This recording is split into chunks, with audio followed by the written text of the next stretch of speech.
अस्सलाम वालेकुम दोस्तों, आप देख रहे हैं हमारा यूट्यूब चैनल स्मार्ट फार्मिंग में आज एक नई वीडियो के साथ आप लोगों की हाजिर खिदमत हूँ। काफ़ी लोगों ने बकरी के बच्चों को ना फीडर के साथ दूध पिलाने के जो तरीके थे वो मुझसे पूछ रहे थे, किस तरह बच्चों को दूध पिलाएं और क्या क्या मतलब तरीक़ेकार होना चाहिए। तो इस वीडियो में मैं आप लोगों को मुकम्मल जो है ना वो आगाह करूँगा कि किस तरह बकरी के बच्चों को ना निप्पल के साथ यानी कि फीडर के साथ दूध पिलाया जा सकता है।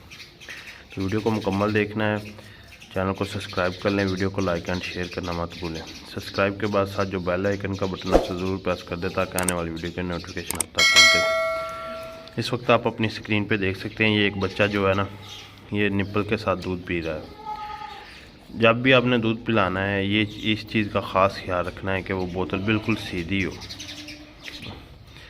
ताकि बच्चे को जितना मतलब उसमें इजी हो दूध पीने में, वो अपना स्ट्रेस सीधा स्टैंड खड़ा होकर ना दूध पिए। ना तो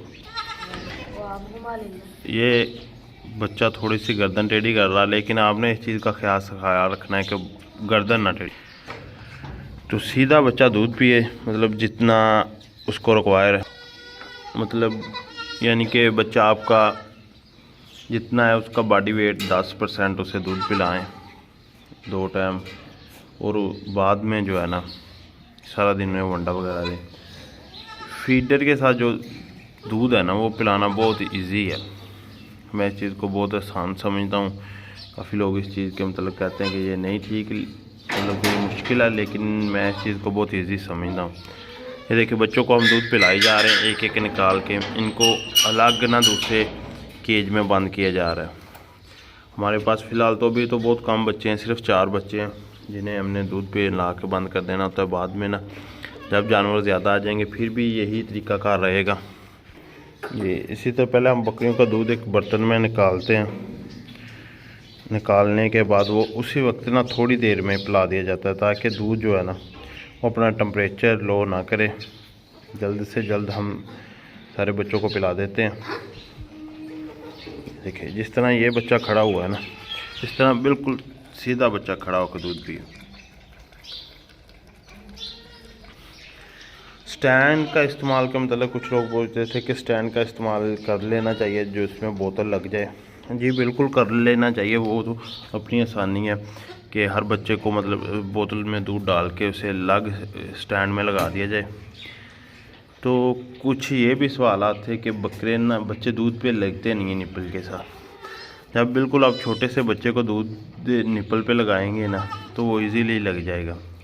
हमारा तो फर्स्ट डे जो पहला दूध होता है ना माँ के नीचे से भी नहीं पिलाया जाता, वो भी निकाला जाता है, निकाल के बोतल में डाला जाता है और डालने के बाद ही बच्चे को पिलाया जाता।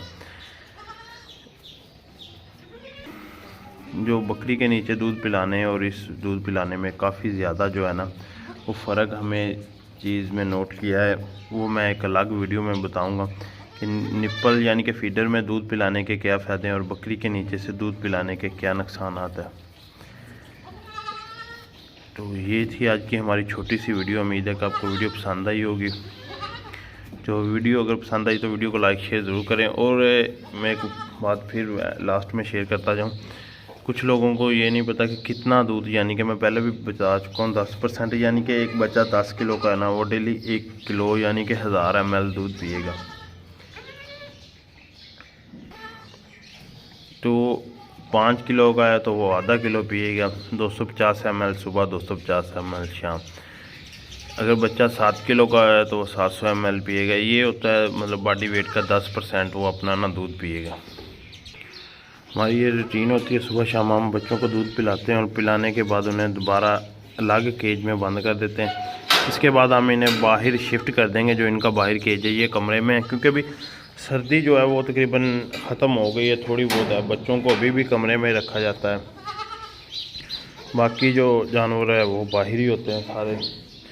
ये 2 केज है हमारे पास, तीसरा केज बाहर है जिन्हें थोड़ी देर बाद शिफ्ट कर दिया जाएगा और बच्चों को वहाँ जाके जो कास्ट स्टार्टर है वो रख दिया जाएगा।